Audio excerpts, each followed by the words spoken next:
David Droga, you were one of the first guests on the CEO's Guide to Marketing, so thank you for that. And you're the first guest and the first CEO to be on the show twice. So thank you for indulging me, not just once, but 2 times. Well, I'll try not to echo everything from the first one. First of all, I join the chorus of our community in offering a round of applause and gratitude for the contributions, the success, and really all the things that I think, as somebody who thinks about marketing holistically, because I have that luxury, the differences you made. And I use differences purposefully and in plural. And so enough nice stuff. One of the things that I read that you've said, and you'll tell me if it was misquoted, is you've talked about, in this moment of transition, right? You've talked about the learning curve that came when you first started the job here at Accenture as chief executive. And you've talked about that role of CEO as a privilege, of course, but also exhausting. I'm wondering if you can break down for our audience some of what the learning curve was and what the most exhausting parts were.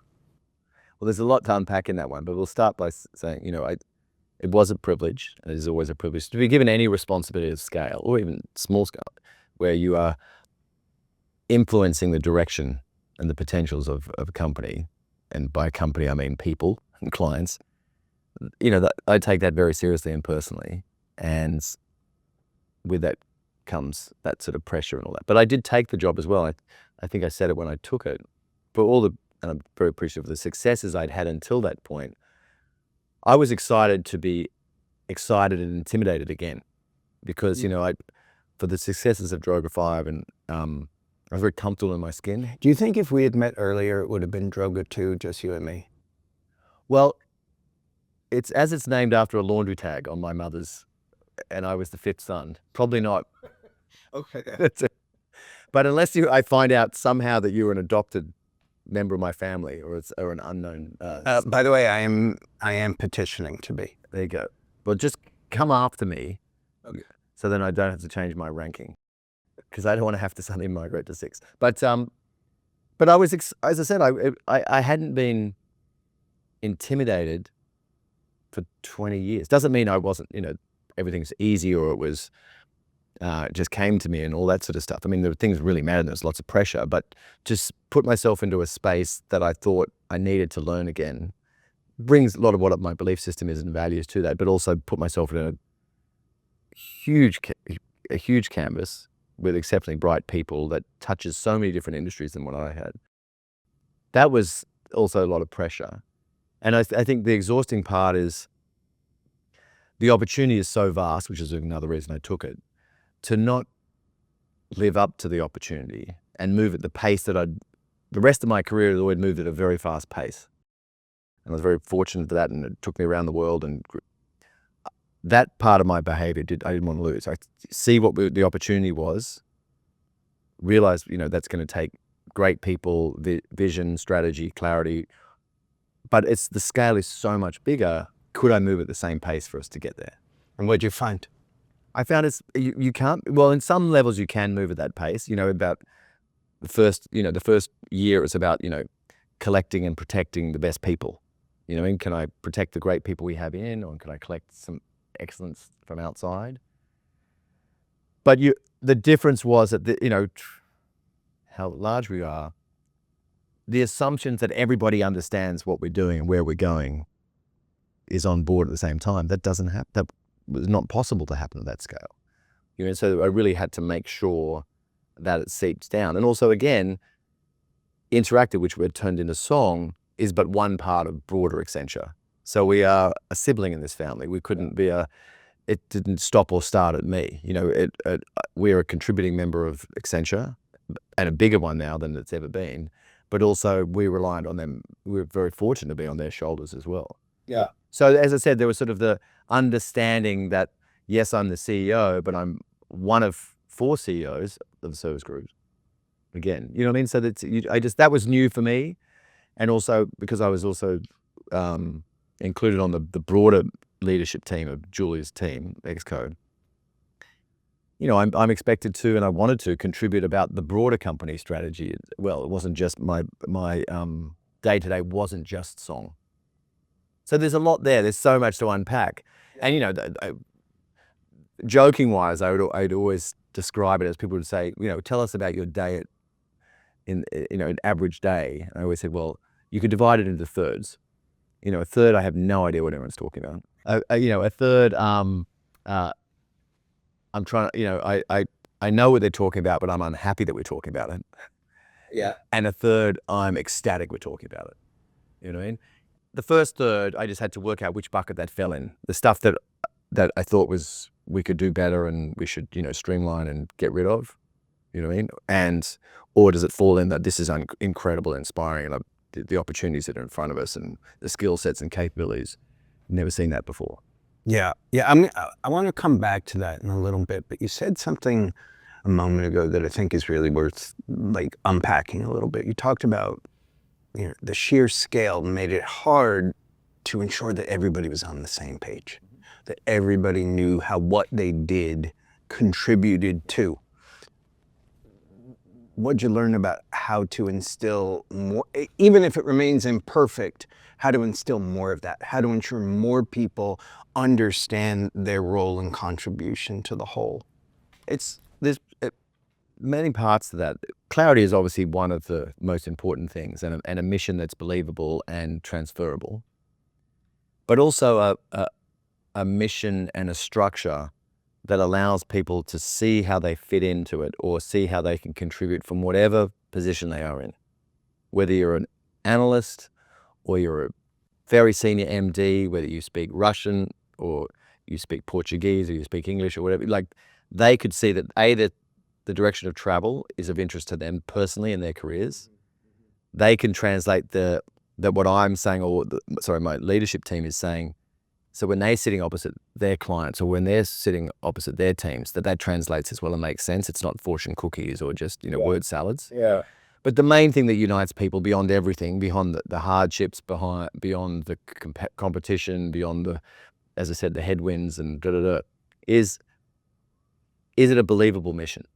Now, it might be hard, and I've always subscribed to hard missions if they're believable, but is it something that they believe?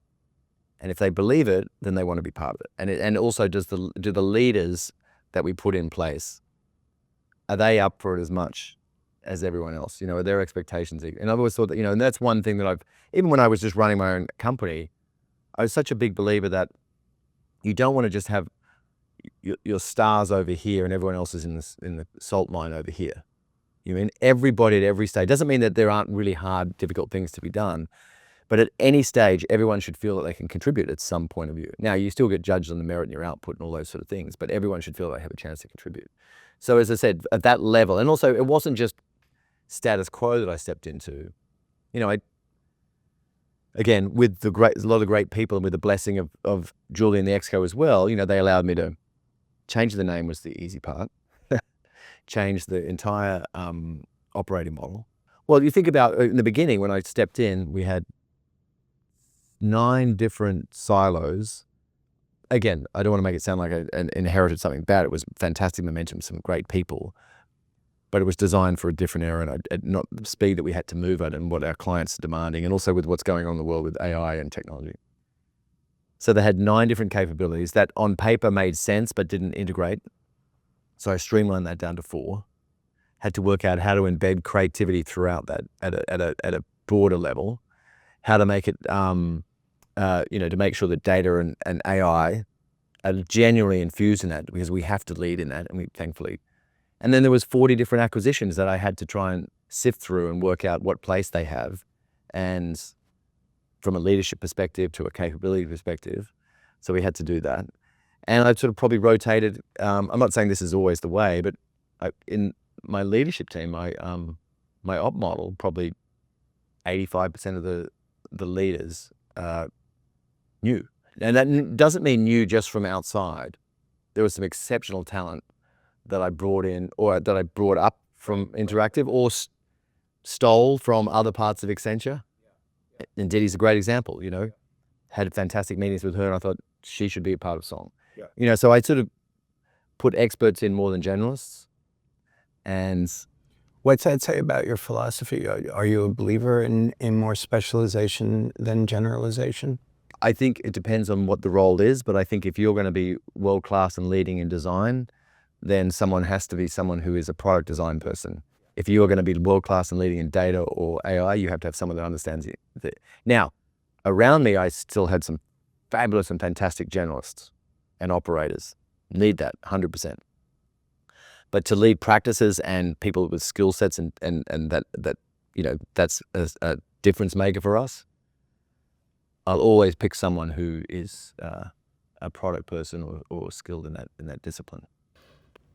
You said two things that I'm wondering if you can offer some advice to everybody in our audience, but maybe in particular the CEOs, right? Because there aren't a lot of companies with the scale of even your slice, a huge slice of this enormous enterprise.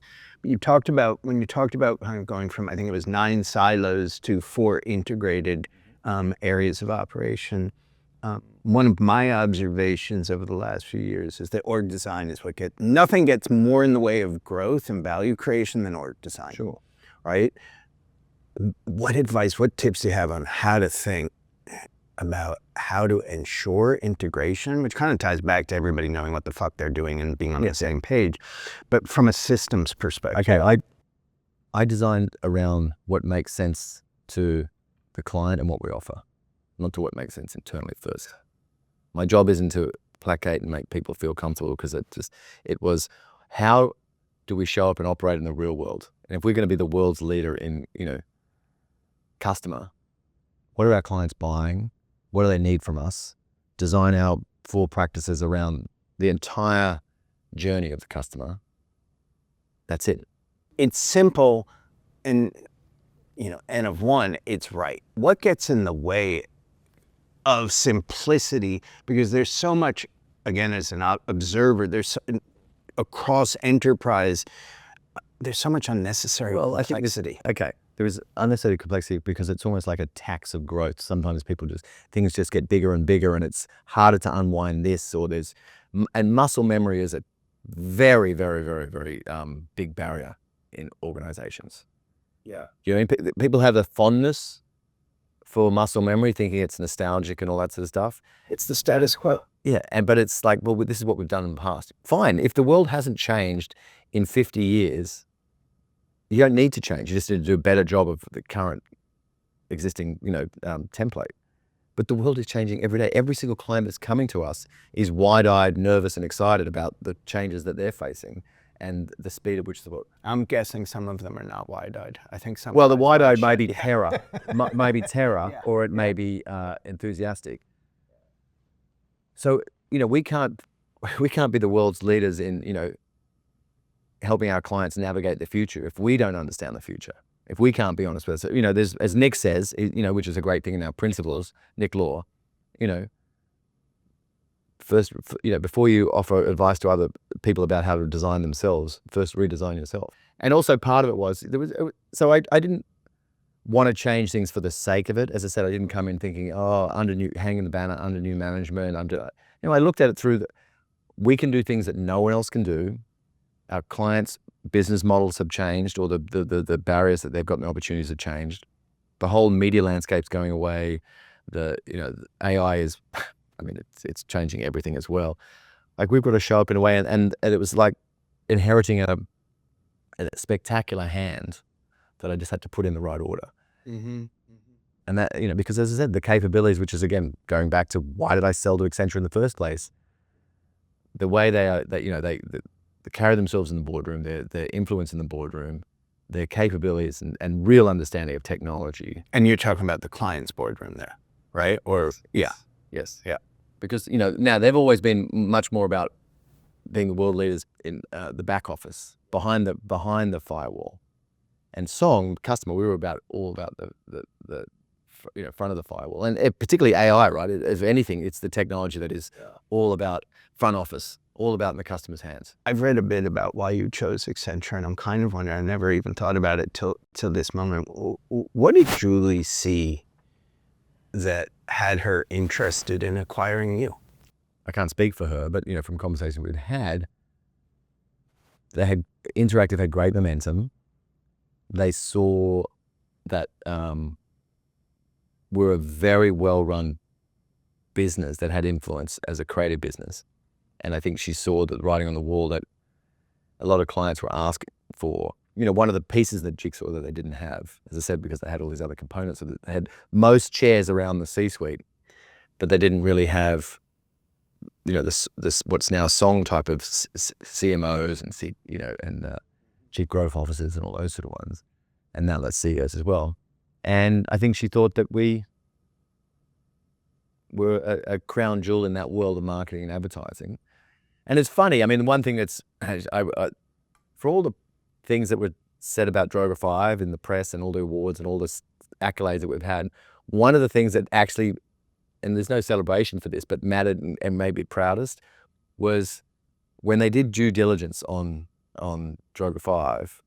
And now, as I said, having been on the other side of that, where we bought like 15 companies under, when I was CEO for Song, and I've seen the due diligence. I've seen it go well. I've seen it go where we've decided not to do it.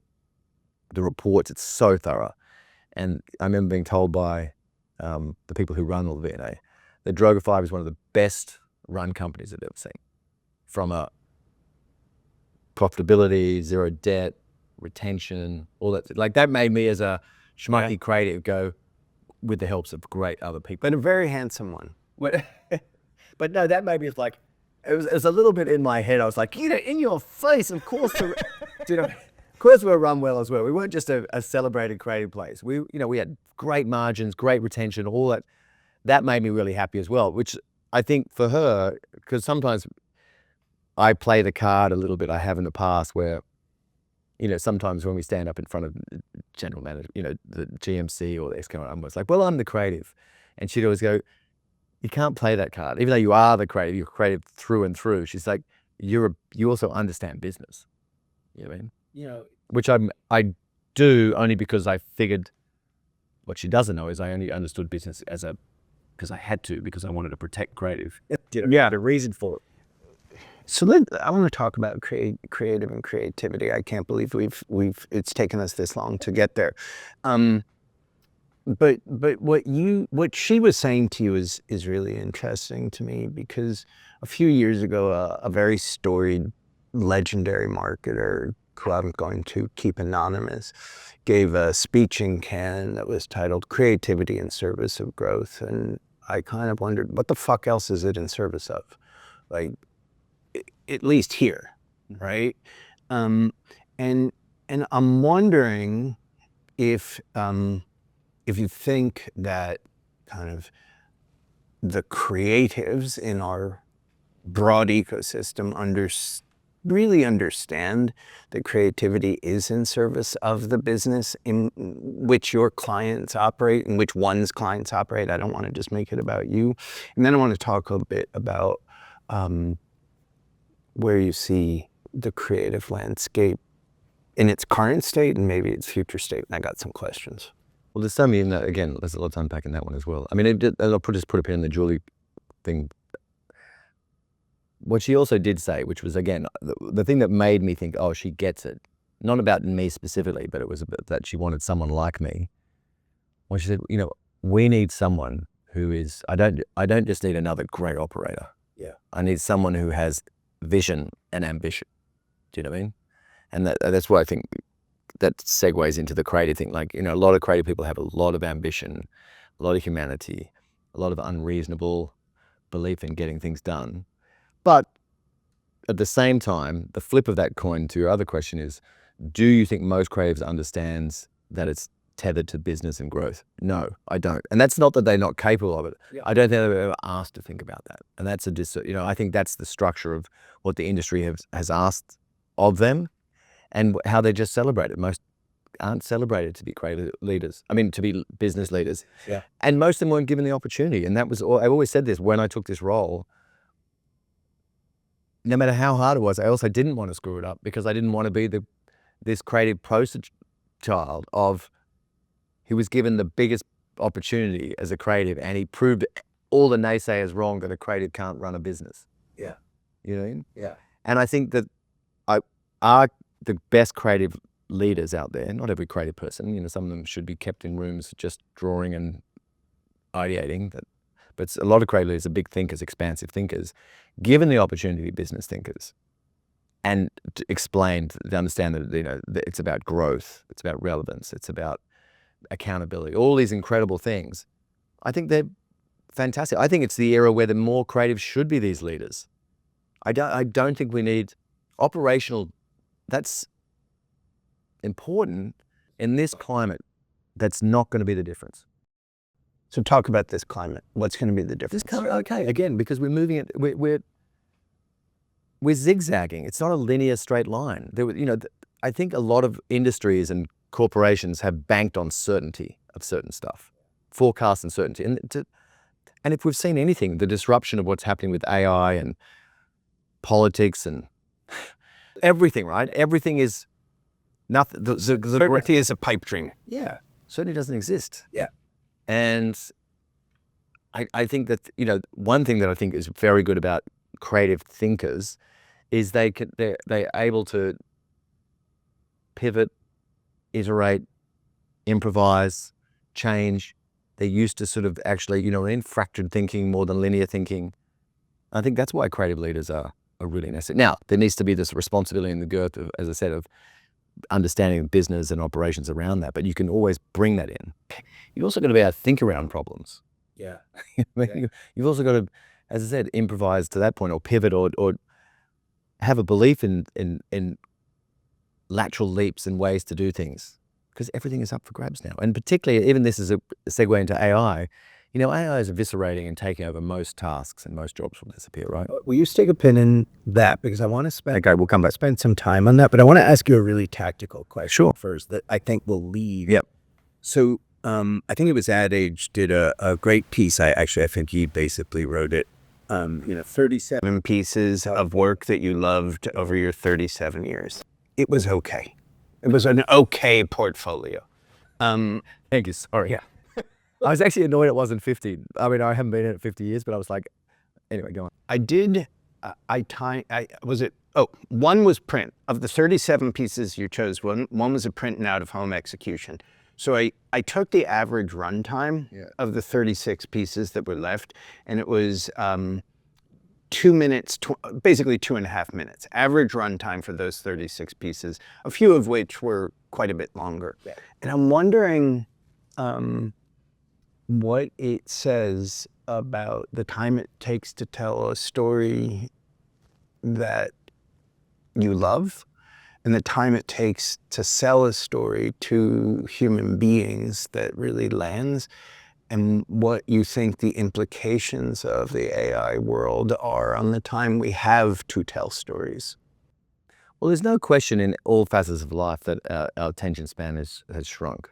And I say that out of concern. Look at my 12-year-old daughter, thinking, does she have the attention span to sit in a movie theater and watch a full film, or is she growing up wanting to just get to the good bit on an iPad? I read the average adult checks their phone 344 times a day. I am not the average adult, and without exaggeration, probably 600 times. No matter how many times you check that, he's not going to call you. A man can dream. But I think there's, you look at what's going on now with, I was talking to my wife literally about this last night, that now that, they're commissioning series, I can't remember what the name of them were called, where they're 90-second episodes. Yeah, it's the Quibi Part 2 that Lloyd Bronin's. Yeah, but it's actually starting to get some traction. Before in the day, Quibi didn't get that traction. No, that's the Part 2 part, yeah. But that tells you a lot about, as I said, it's horrendous, but we're also guilty of it as well. So, I can sit on my perch going, oh, what's going on? What happened to sitting down, reading a good book, or listening to a whole album, or, watching a full movie in its entirety? But then do I get caught up in Instagram Reels where I'm watching things, in 6-second, 10-second pieces of content? Now, I do, but I also think that I'm fortunate that I can bookend between both. I can sit for hours and read a book all day, or I can watch a reel. But I worry that the next gen is sort of not going to have the capability to flex there. Yeah. You know what I mean? My 20-year-old daughter, she doesn't read books, she listens to them. Yeah. And when she listens to them, she's doing something else. And yeah. So that's terrifying, but also but the other flip side of me is thinking, if she's actually retaining what's in the book, That's right. and she's actually able to multitask, I'm like, maybe we are the 1.0 model and she's the 2.0 model, or whatever the version is, where, you know, where they're a better human being than I am. One of the things, and I don't know why I was never intimidated by new formats and new times and all that. I was never, even though of course I loved telling 60-second, 90-second commercials, but I was as excited during, you know, the start of the digital age, where it was about building experiences and websites, and that was as exciting for me as, I had no nostalgia for like, oh, I loved it back. I have never sat around saying, I remember the good old days, it was billboards, 6 words on a headline, or the good old days was a 30. Any canvas to me is a canvas. So any chance to create something that makes a connection or fulfills the brief of the client to build this thing, that's all I cared about. So I've always been, and maybe that was I don't know why that happened. Maybe because I was the 5th son in a family where everything I got was inherited and was improvised. So I had to make light with whatever I inherited to turn that into something wonderful. But I've always been excited by technology and that. So if someone said to me from this day forth, you know, the only way to get through to X audiences is this experiential thing with 3-second things, and, you know, part of me would be like, wow, this is going to be difficult. But then I would embrace it, thinking, all right, I'm going to make that the best we possibly can. And I just think that I've always tried to ride the wave of opportunity more than sit on my board thinking, oh, I wish it was back like it was. Because I've said this before, like, success isn't nostalgic, we are. You know what I mean? And I like that. I like that. Not that you've asked, because I will note you didn't. My favorite piece of work, I think it's one of my favorite pieces of work ever in the pantheon of work. And having said that, I'm probably going to screw Salvatore Mundi. Oh, yeah. Like, No, I love that. And that was long. That's long. It's very fucking long.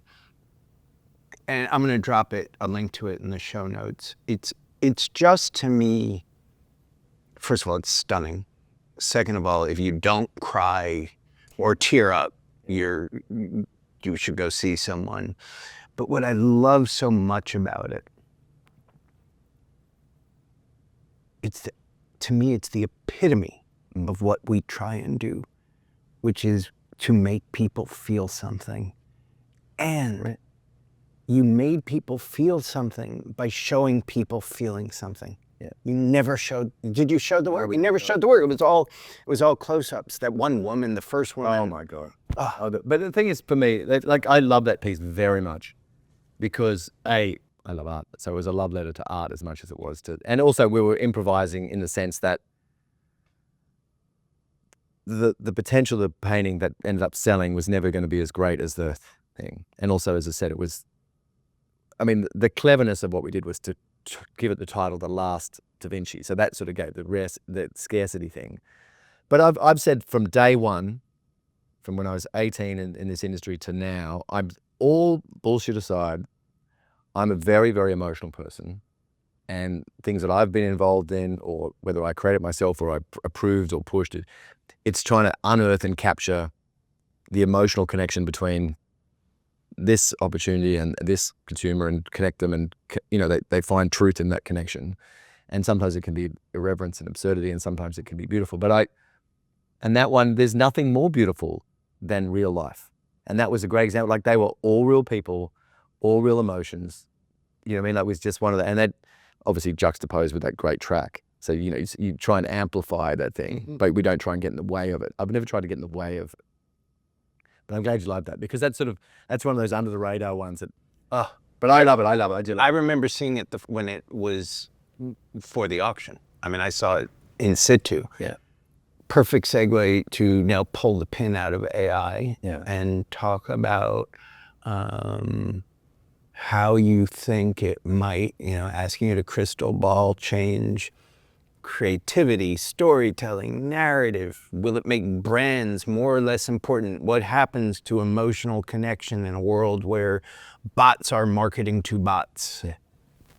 Well, okay, I'll get to the last one because that sort of is a bigger one where bots are talking to bots and you take the humanity out of it. But no matter what the technology is or the tool or how you can use it and what's created, the storytelling, there's still going to be a need for an emotional connection separate to the bots thing.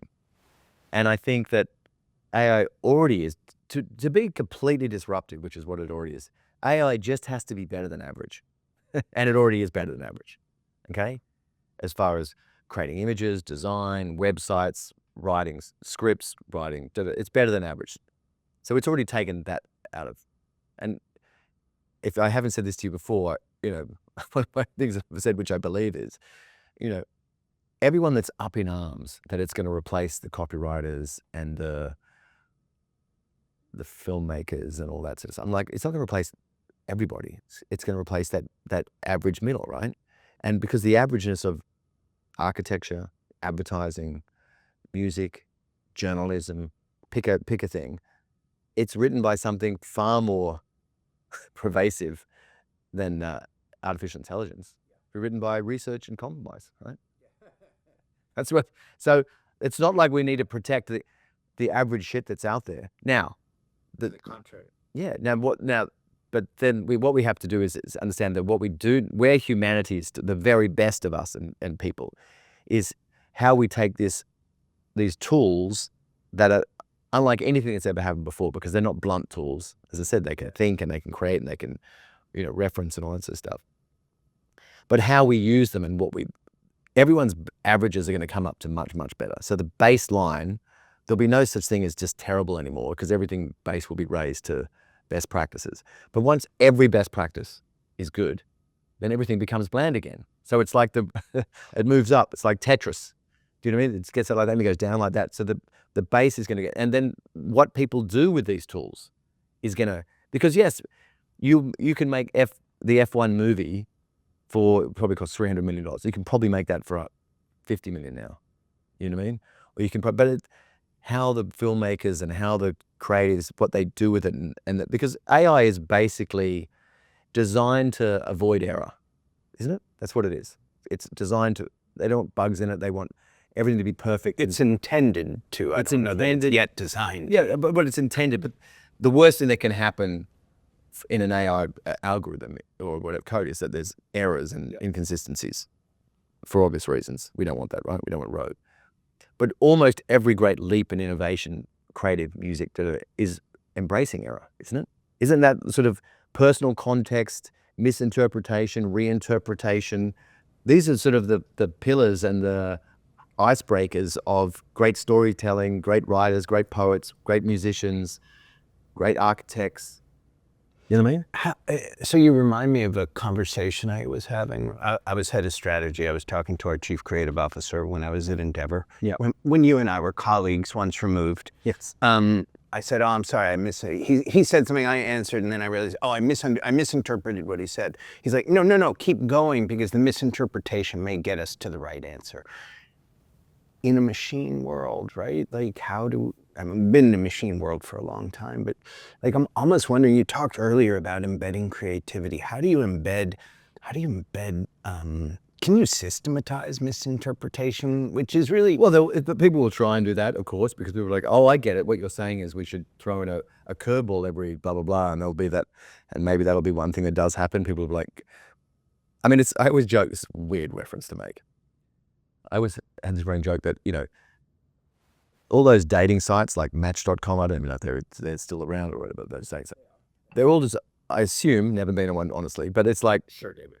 don't tell. No, but they remind me of AI, right? They're all designed so people put in their wants and needs and all their perfect partner, what it should be, and you're right, probably 80% of the time, or maybe 50% of the time, I don't know, all the things that they think they want and all the perfect algorithms match people up, and it doesn't work. Just because. I always thought that they should have a counter site to that called nemesis.com, which is you get matched with someone that you shouldn't be with. And it turns out that probably some great relationships come out of that, because it's like not what you want and not what you think. It's not linear. Like, I think life isn't precise. We need certainty and things to be linear and predictable for us to feel comfortable. But so many great things that happen in the world are not. And as long as we can keep the flame alive of that in business. So yes, there's going to be massive disruption and most jobs are going to go away and most jobs are going to change, but there'll be new jobs that emerge and new ways to tell these stories and create these connections. And, I think that's normal. And now we just have to get used to moving at a different pace. And everyone's very nervous now because we don't have time to wean our way into this change. And I do worry that kids are not going to be able to learn to write, or kids are not going to be able to understand this, or attention spans and stuff. But then I'm sure our parents said about us, oh my God, our kids don't know how to research anything anymore. We used to go to the library and have to take out books and highlight them now. Now they've got this thing called Google that you go in and it just delivers it. There's always that sort of innovation. And then from that comes, so there'll be people who work out what that new version of it is. Because at the moment, we're still very much caught up in it's doing what we're familiar with faster and cheaper. Absolutely love what you said, which is to be completely disruptive, you just need to be better than average. That will be quoted a lot without attribution. By the way, I'll probably just take credit for it. Go for it. How can 100 times more work when marketing is already ubiquitous and ignored and avoided, and we pay to avoid it? How could 100 times more work be a good thing? We can get 100 times better output. And you can think about that in the context of medical research. There is no question, and we started saying it with vaccines, but with all AI will be the thing that helps cure cancer. Yeah. You know what I mean? AI will be the thing that helps us discover new frontiers and does these things that we couldn't do. AI will probably help us solve climate change. So it doesn't mean that we suddenly have to sit in the lab for 100 times and but it will create things that are more focused and now that's fantastic for certain verticals. But as I said, if we're in the spirit of creativity and everything, that's different. Yeah. You know what I mean? Yeah, I was working with ChatGPT on something. I downloaded a document I'd written and was asking for some thoughts around it, and it couldn't reference it. And I was losing my mind at a certain point. And I was like, what you're telling me is you can beat a grandmaster in chess at chess, but you cannot reference this document that's like 2 chats back, right? If AI, and I think you're right, of course, AI is going to help us solve cancer and help us solve climate change. Putting aside, of course, that climate change is just a hoax. It's not even real. For AI to help us solve, there's a fill in the blank coming, for AI to help marketers and enterprises solve for the commoditization of marketing and the products and services they represent, it has to do what? It still has to work out. The output hasn't changed. Is how do you add value to a customer's life? Like that's it. The golden rule. Yep. Are you making their life easier, better, more informed, educated? Like is whatever role you play in their lives, is it helping their lives? Bots marketing to bots and the efficacy of brands and emotion. What's your thinking around all that? Well, that is going to happen. Do you know what I mean? As I said, that terrifies me a little bit. And then when I get lazy, I think, oh, that'll be such an easy thing when my bot is taking care of my DMV license renewal and it's arguing with, my bank about, whatever. So there's part of About your overdrafts or whatever it is. Yeah. But so there's part of me that's like, and again, by the way, we will start a GoFundMe for you. Thank you. Yeah. Appreciate that very much. I need it. But but again, with everything, I think the bots will take on, again, this is just my opinion. I don't want to sound like I'm a complete authority on this. Will take on the personality and needs that you have. Yeah. So they will have a proxy personality. Yeah. And then the market is going to have to get to know your proxy personality.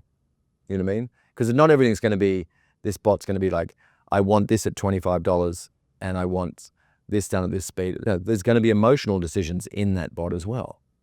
Do you know what I mean? And I think that the bot, if it is smart as they should be and as one-sided on your side, it will take on characteristics that it knows pleases its prompter and you're not a robot yourself, so it'll take it. So I just think there will still be hues of humanity. It sounds weird to be in there. Now, for very functional, dry things, knock yourself out. Haggle, haggle, haggle. Sort this out, collate this, da da da. But marketers are going to have to work out. Okay, if we're all brands have the same ability to create bots with the same technology and the same speed of that, what differentiates us from that bot? So everything still comes down to going back to the averages. When everything's best practices, nothing is. What is going to be the difference? And then they'll probably be like, oh, we're going to go retro, and we're going to have like this thing called a human being. A bag of flesh-covered chemicals is going to interact with you once in a blue moon. Look at the rebound or the ricochet between, we all have the technology now to never leave our homes or to order everything in now or not go in the office all the time and all these, and that's not just a COVID thing, that's a tech thing, that's a behavior change thing. Has there ever been more demand for collective group experiences than there ever has been now? Experiential, community concept. Like, again, we ricochet. There's an innate thing in us that has yet to be suppressed. Now, the desire to have things easier and our lazy bone to make things that's there as well. And we spend 10 hours a day working to live. Of course, in humanity, people used to have to walk 20 miles to get water. So, we're designing technology to always take the work out of things. That's never changed. It's happening now, just at a faster pace. To hopefully give us more time to spend the time doing things we want to be doing. I don't need to go off on that tangent. Let me ask you a question. You talked about it earlier, and you've talked about it in some of the since your announcement articles I've read, and you talk about doing work only Song can do. And what is that, and why is that? Like, what is somebody else truly not capable of that Song can do, and what's that competitive advantage? It's the sort of unification or the integration of what we do. As I was saying before about how I designed the model, so it's more seamless because, humans don't think about things as in this is that moment, this is the commerce moment, this is the marketing moment, this is the transactional moment, this is the... I had AC Eggleston Bracey, who's the Chief Growth and Marketing Officer at Unilever, on the show, and she said something I just absolutely love, which is consumers don't live in the funnel, they live in the moment. Yeah, exactly. That's what I'm saying. Like, they're not thinking that, right? But what we can do is, I'm excited by, as I said, creating whatever's the appropriate and right model or output for our clients, whether it be a brief fireworks show or it's something that stands the test of time like a lighthouse. We can do the creative, we can do the design, we can do the strategy, we can do the builds, we can do the sustain, we can do the running the models. We can road test the business model. Like, I want to be able to, sometimes some of my favorite things that we're working on have done. I look at it and sometimes as a sort of a parlor trick, I say to people, I'm like, so tell me what this is. Is this a marketing idea? Is this a commerce idea? Is this a design idea? Is this a sustainability idea? Is this a new business growth idea? I'm like, if you can't answer that question, but it's all of them, that's the right idea.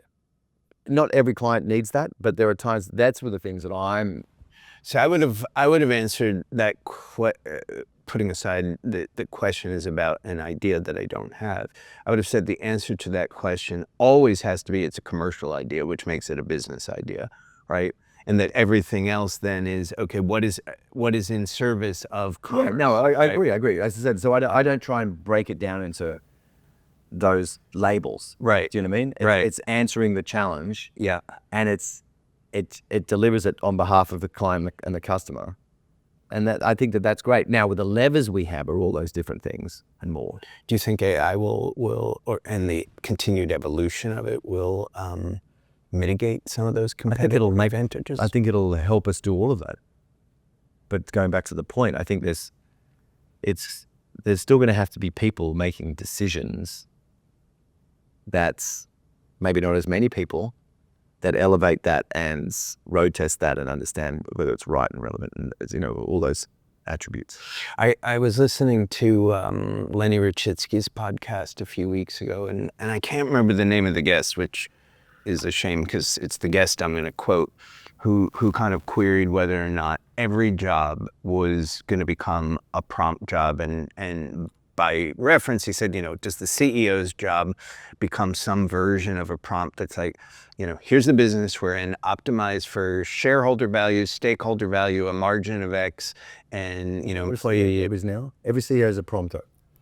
If you're a real CEO, that's what you are doing right now. But you don't have somebody who can give you the answer back singularly and in 2 seconds. No. Again, but as I said, the starting point is that the best leaders are prompters. They just had their tools were slower before. If I asked to okay, we're going to redesign this model, or I'd like us to go after this person, or I need to have intel about what's the size of this market opportunity here, or thing. These are prompts that I'm putting into the system. So it's the process is the starting point is the same, but the sort of the execution of it is very different. And I think great CEOs have to be great prompters.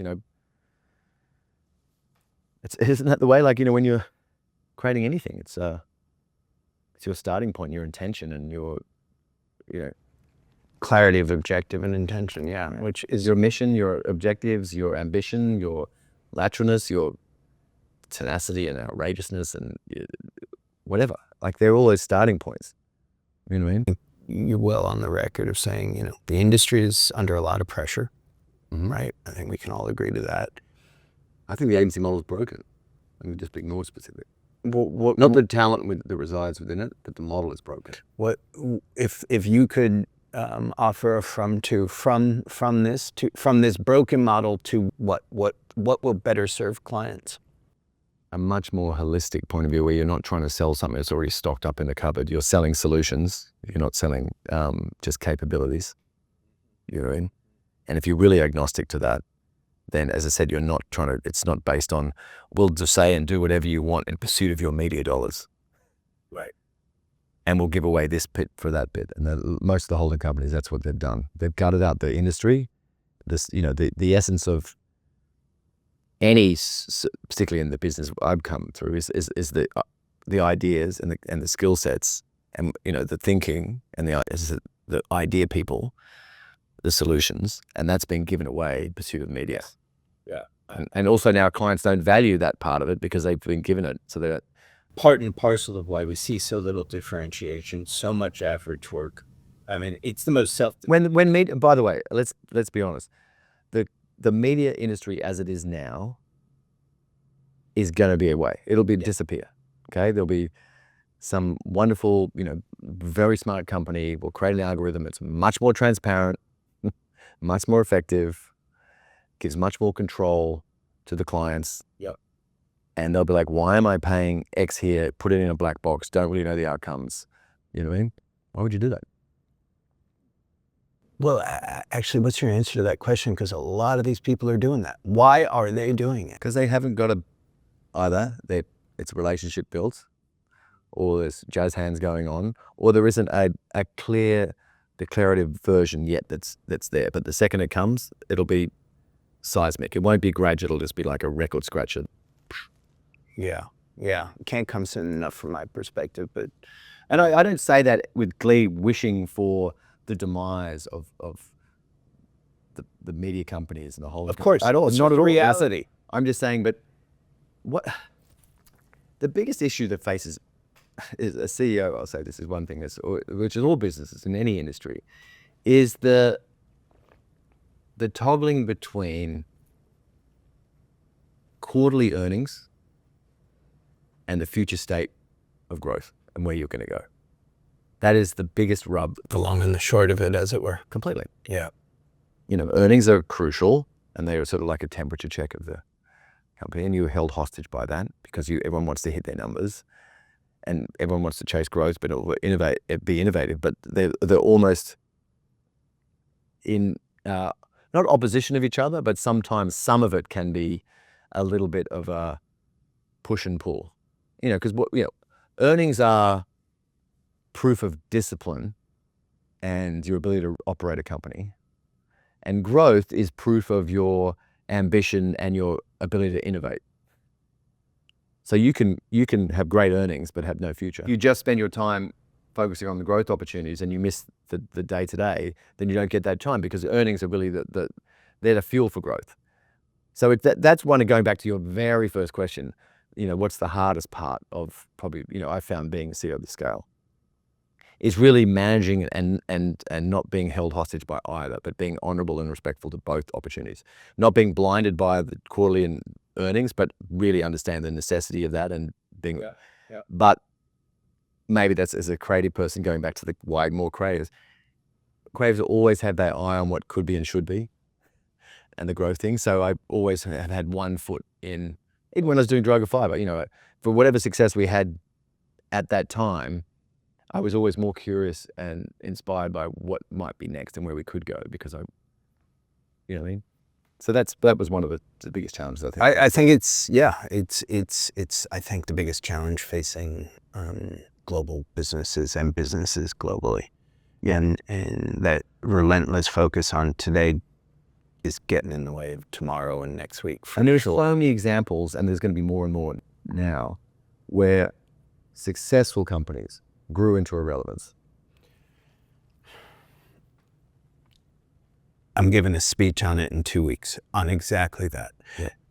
They grow into irrelevance through commoditization and by not seeing where the world could. Well, not seeing the world. I mean, you think of, I won't even name companies, but how many companies did when the iPhone came out? It's maybe a long-winded or a road tried and tested analogy, but like, how many companies did the iPhone take out in one launch?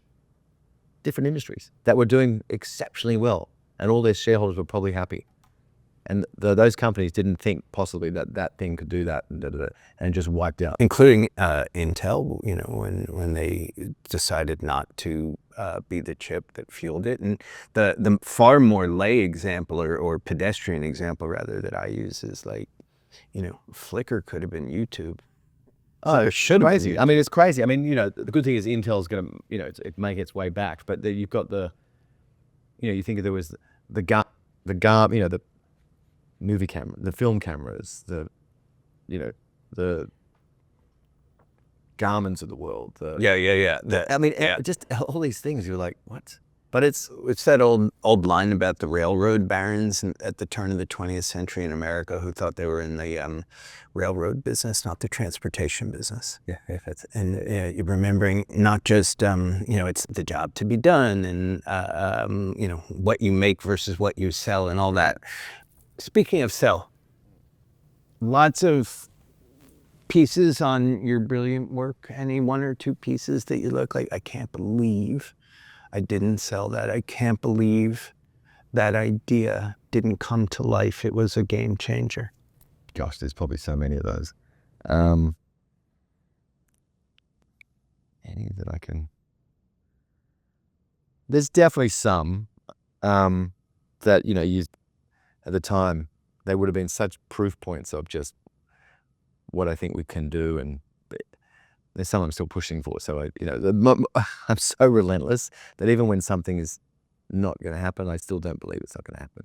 I'll either try and do something, make sure we do something better. But I pitched ideas when I was on the agency side that I'm still pitching to those same companies because I was like, this is a game changer for you. Yeah. I got no vested interest except it's a game changer. There's some ideas that I probably pitched 10 years ago that were not probably right, but is more appropriate now because also technology is able to do it.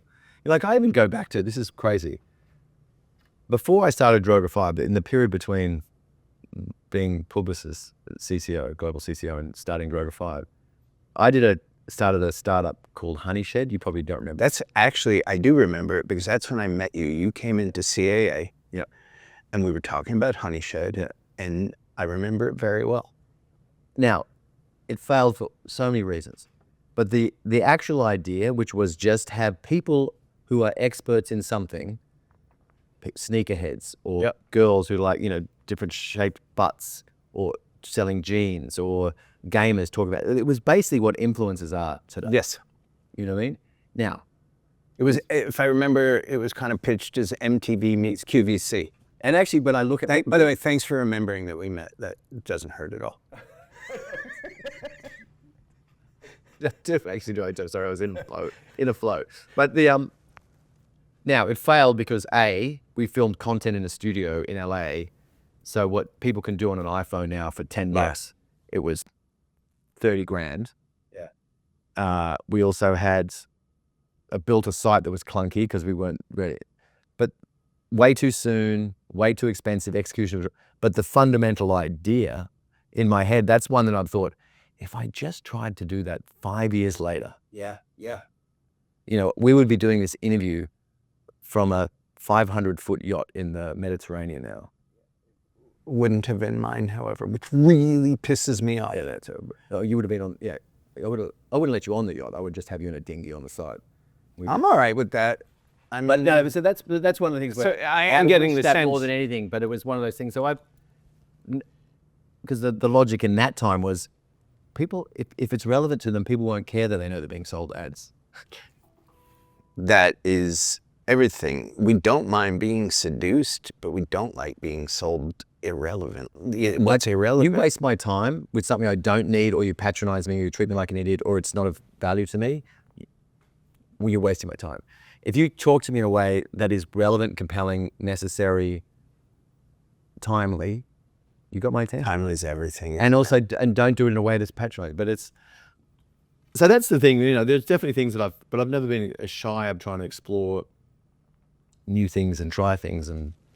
But the basic need hasn't. Maybe it's changed clothing or aged or whatever. But the sort of who I am and how you're ageless, dude. You look fantastic. I wish. But how I think hasn't changed, actually, to be honest. From the schmucky guy, and it was as a copywriter at 18 to starting to, all that. Okay, well then, is there some codification to how you think? Like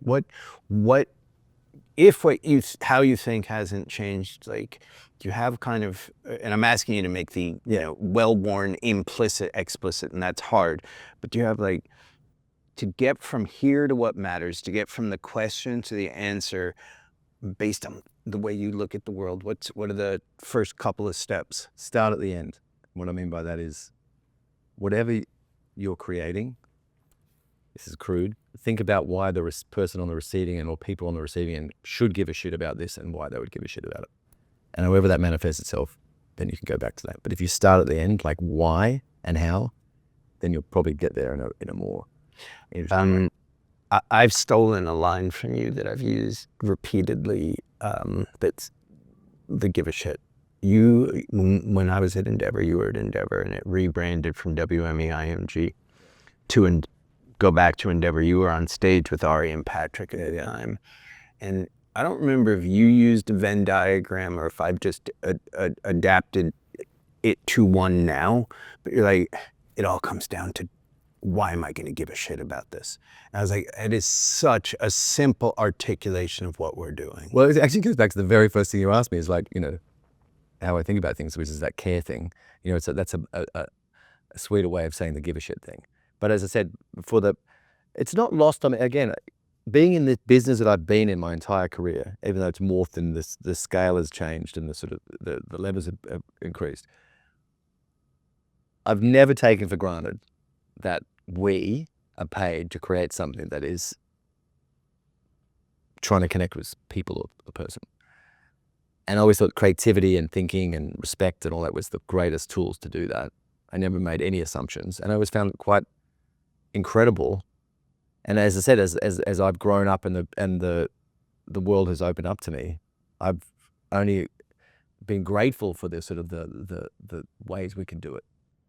So you're not walking out the doors here, but you are keeping this very nice office, but you're stepping away from the operational. As you think about the many things you do next, where will you find a source of productive intimidation? Are you looking for it again? Or Definitely. I mean, I'm not, even though I'm stepping out of this role and sort of as a semi-retirement, but I'm very happy about this vice chair role because it allows me to contribute in different ways. I'm not a jokes aside, sit on a boat or sit on a beach and just, type of person. I love taking moments of holidays and spend time with my family and stuff. But I'm a thinker and I'm a builder. And So I will definitely find ways to utilize that. And that will be, I've made investments in other companies. I'm advising other people, for as long as I'm in this role, I'm going to sort of hopefully do what I can do to mentor and sort of make sure that, I contribute. But yeah, I'm definitely always going to be wanting to build and help, and it'll be creatively based. It won't be marketing, and it won't be, I've achieved everything I wanted to do in that world. Doesn't mean everything to achieve, but yeah, that's why I'm excited for the future, to take some time and all that sort of stuff. So I get the sense Droga 2 is not likely to happen. No, I mean, And by Droga 2, I mean you and me. yeah, no, exactly. Well, look, I'm not sure if I'd ever work for anybody else again. Do you know what I mean? Yeah. I know you're not planning to work for anyone else again. But if you had to run a company, is there any company out there that you would? In a pipe dream type of thing. Like if there's only one job that I would take, CEO Disney, that I would do. Why? Because it's the biggest storytelling creative company in the world. The most important. Mm-hmm. The world needs them more now than they've ever needed them. Why? Because they bring meaning and joy and value to people's lives. And that they do it at a scale that no one else has. And the world needs meaning and joy and value more than it ever has. Completely. But I've said that before. I think I've said that for 30 years. They were always, my favorite company. So, but I think something like that, particularly because I get nervous with them, with what's, not just them, but, with what AI is doing for. I was going to ask you. It's going to devour a lot of companies. And, we'll see what happens. Well, I thought about bringing spirits with me, but I didn't. Because, by the way, the Whole Foods in Hudson Yards doesn't sell wine. I looked. And there are no liquor stores around here. I really did think about it. But it's the thought that counts. And it's also cheaper. I even looked for Foster's beer. I was going to bring you, something Australian. For the record, no Australians drink Foster's beer. Oh, I thought you were Kiwi. Just kidding. I'm kidding. Erase everything. I kind of lost my train of thought, but yeah, that's it. Spirits. I raise a proverbial glass to you, to next, and to the stories you'll keep telling. Thank you very much. I appreciate that. I've enjoyed it. I enjoy our conversations. Likewise. And were you going to say something else nice about me? I think, okay. I will though. Actually, now that you've asked me to, I will. Now that you've twisted look, I get interviewed a lot. Do you know what I mean? And, a lot of times questions are quite formulaic. I really appreciate the fact you asked meaningful questions, and also you have an interest in trying to find and trying to mine out of the stuff what I mean. Right. Because a lot of times people don't do that. I appreciate that. And to our audience, we appreciate you. Thank you for watching. Thank you for listening.